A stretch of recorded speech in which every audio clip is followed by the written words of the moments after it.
Si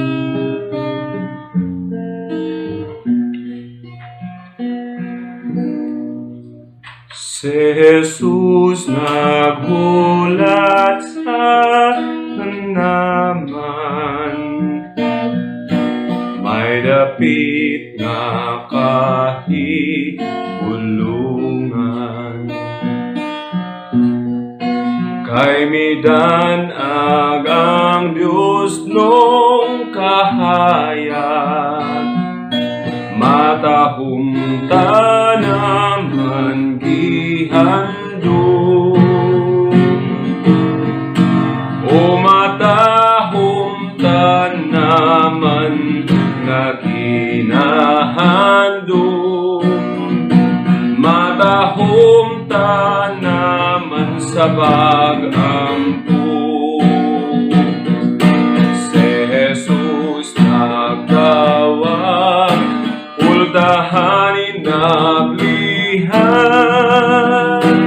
matahum ta naman sa pag-ampo.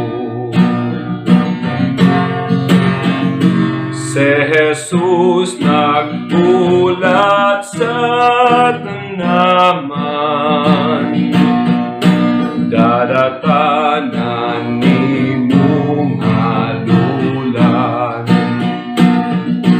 Isugid ang imong kasalanan, sasalakan niya tangtangan.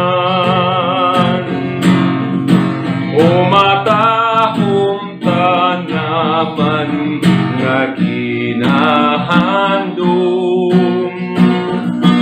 matahum ta naman sa pag-ampo. Si Jesus nagtawag, uldahanin naglihan, matahum ta naman sa pag-ampo.